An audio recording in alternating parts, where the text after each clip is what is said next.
Hello everyone, this is a Southern Hellenist. I'm back with another video. So I did this video and it was during the time that I was waiting on my groceries to be delivered, and I decided to go ahead and redo this video without the interruption of my phone and all that jazz.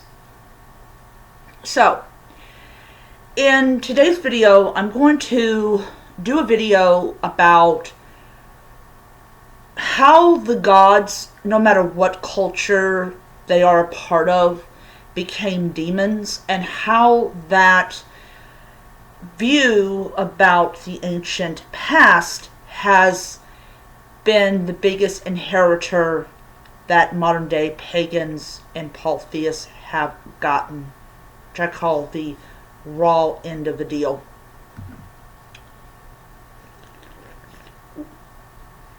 So, before I start, I want to give an update. I have 4 of my 10 Aphrodite candles poured and colored. I just have to wait until tomorrow to go to Hobby Lobby and pick up some more soy wax. I'm going to order some more wax tomorrow, but I want to get some soy waxes already in the stores so that I can finish my pours and also cap most of my Aphrodite candles. So, just to let you know. So, let's talk about this. So, Pick the Pagan did a video about how the gods of Greece became demons, and I kind of want to expand it upon all of the polytheistic cultures that were conquered and Christianized and everything.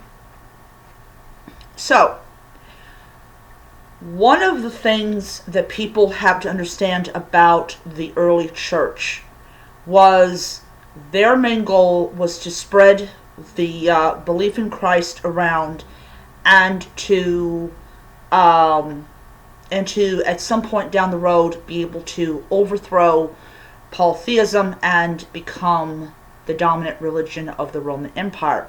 That is, you can rehash it, you can reword it, you can re-say it, whatever. That was the goal of the church. So, one of the things you have to understand is there's a difference between monotheism and not conquering, and monotheism and conquering. There's a difference. The difference is, where is your aim at, and are you interested in creating a giganto empire? So the one religion that we can say was monotheistic but did not go about to try to overthrow an empire or try to become a powerhouse within an empire was, of course, Judaism. They had strict rules about who could practice the religion. And these rules have not changed in 5,000 years. It will always be the same rules. You have to either be born into a tribe, or you have to marry into a tribe. But it also includes turning your back on your old religion, adopting their strict dietary tradition, going to the temple, things like that. And even in the Jewish temple, there was an altar. So altars are universal, no matter if it's Abrahamic or if it's polytheist. But the difference between Judaism and religions like Christianity and Islam is they never ever took over land on a vast scale by the point of a sword. They came in and they conquered the people that were there, and they settled. But they didn't go to freaking Greece and topple down temples and force people to not eat pork. They stayed in their country and they just practiced their religion.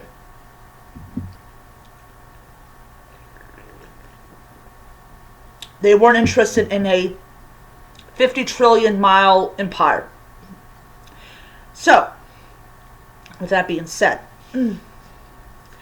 so when we talk about a religion like Christianity and its sister religion, Islam, we're talking about two religions who decided that the only way that they were going to make up for some malfunction in life was to conquer not only the lands that they had been born in, but also extend their empire outward.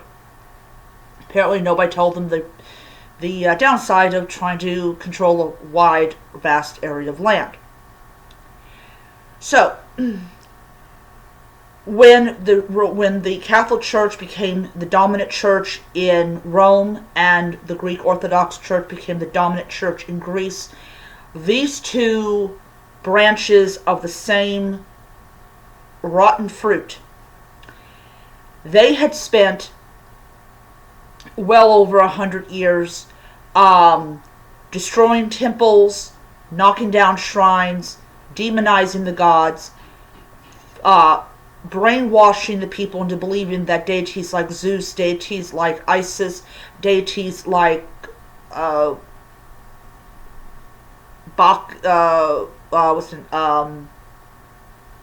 Baal were demons. Why? Because if you can convince enough people, you can take away funding, you can take away money for maintenance, you can take away this, you can take away that, and people will accept it because they have been conditioned to accept it. Nobody ever thought about going against the emperor. Nobody ever thought about thinking for themselves. It was all designed. It was all planned out with, cultural genocide, ethnic genocide, personal genocide, things like that. Sorry. So, if you go to the Temple of Isis in Philae, no, I'm not talking about the terrorist group, and you go inside, you will notice that a number of the images on the walls, they have crosses on them. And the reason for this is that the church believed that these images could attack you or influence you in some way. And so these images were put with crosses on them to prevent them from moving, to prevent them from doing anything other than staying on that wall. So they go and I don't know the exact list of dates that the church condemned this deity and this deity, but the first deity that was condemned by a council, was the worship of the goddess Artemis. Now, why in the world would they speak out against the worship of a virgin goddess who did not have sex and all that type of stuff? Why was she picked? I don't know why she was picked. Maybe it was just by chance she was picked. But you have people that say, oh, okay, this council condemns it, so we're going to go and destroy these shrines and topple these temples, which wasn't a good idea because all the temples were held up by what is known as a keystone.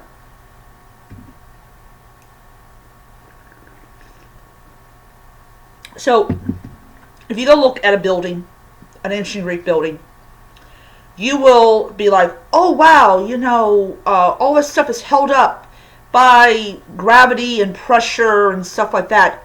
Yes and no. There's always a keystone that is basically, it keeps a certain section or a whole section up. You remove that keystone, unless you're talking about a wall, the entire thing comes down.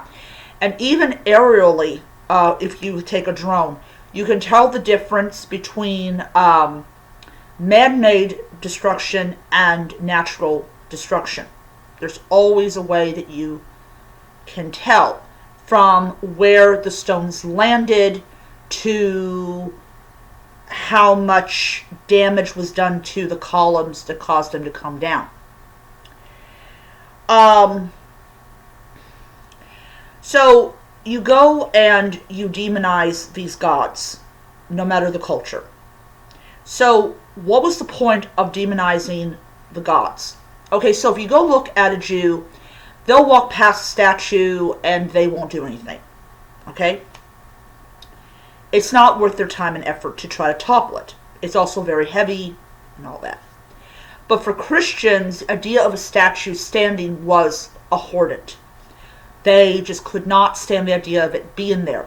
Add to the fact is that generally there was incense burning, generally there was offerings. This was a statue that had to come down. And it's the attitude that they did to Jews and to Muslims. The idea of them not worshiping Jesus was absolutely unbearable for them to think about or even comprehend, and it had to go. So Christianity has always had a history of destroying even their own monotheistic relatives and parent, because the idea that they did not worship Jesus was absolutely excruciatingly hard to fathom, and they just could not stand it. It made their skin crawl. They were fanatics. So, you go and you demonize the gods. You go and you say that these gods have always been demons, and you go and you destroy as much information about them as possible. And the problem is, unlike cultures that didn't write anything down, there was just way too much everything lying around. There was more information lying around than the church could destroy. You destroy a bunch, there's still 20 tons of information left. They would hijack temples. They would convert them to churches. Therefore, the maintenance of that building was still flowing in. That's why you have the Temple of Hephaestus. You have the Temple of Athena. You have the Parthenon, which is... The Temple of Hephaestus is in remarkably good condition. It's actually in excellent condition. It still has a roof. It's not the original roof, because I don't care how much you maintain a building, the roof's going to collapse. So you got to put a new roof up. But it was perfectly preserved because of the use as a church. There is even a church that's still active, that's still embedded inside of a temple to Athena. So these temples that were preserved, that were turned to churches, the money for their maintenance still flowed in. But it was being used for another reason. So you go and convince a whole bunch of people that the gods are demons and everything, and it trickles down to the present day. And what I mean by that is, when paganism came back, and it came back with a vengeance, we inherited that belief that our gods are demons. Even people that practice Wicca, that venerate, like, say, the goddess Diana, or the goddess Isis, or the goddess Hecate. These three deities are still considered demons by the church, because they represent a competition that the church managed to overthrow by just one piece of paper. And so these deities are coming back. They may not be worshipped the way they were over 1900 years ago, but their statues are on people's tables. They're being given incense and food, or they're being used in spellcraft or spell casting. They're still going to look at it this way, that these deities are demons, these deities are, we overthrew them, and now they're back. So now we have to work harder to overthrow them. This time around, however, it's different. So we have evidence of church atrocities. We have evidence of this, we have evidence of that, we have evidence of, them destroying temples. And for a lot of people in the 21st century that venerate and honor these gods, the idea of following a religion that committed cultural and ethnic genocide is absolutely horror. They cannot imagine following any kind of religion that this is their crimes. So they keep on pushing and keep on pushing and trying to get rid of paganism like they were able to over 1900 years ago. And they're finding that the message is not received by, especially the younger generation. So now they're like, okay, they're not accepting this message. What do we do? And the answer is there's really nothing they can do. They cannot put the cat back in the bag. It's, paganism is back. It is growing by leaps and bounds. And especially polytheism, especially Reconstructionism. And I am going to be doing a video New Year's Day talking about why Reconstructionism is so important. And I hope that you'll enjoy that one. But it's just something that it's something that they really are like, we don't want this, but all around them there's statues of the gods, and there's, and everything, and they can't tear them down unless they're a racist statue. But it really amazes me that you go to, let's say you go and you look up a statue and they'll tell you like what city it's in, and you can drive over there and leave an offering to that statue. And you can go to a lake and put little stones on there and give an offering to a river deity, or you can shoot a deer and give an offering of it to Artemis. Things have changed, and it's always good. And I am going to be doing, I'm taking a trip next year in June down to Virginia, and I am going to be, I'm not going to set up a little shrine, mainly because everybody there is Christian.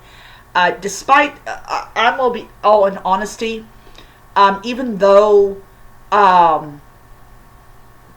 the people there are like, we don't control what you do and stuff, this is out of respect because I'm their guest.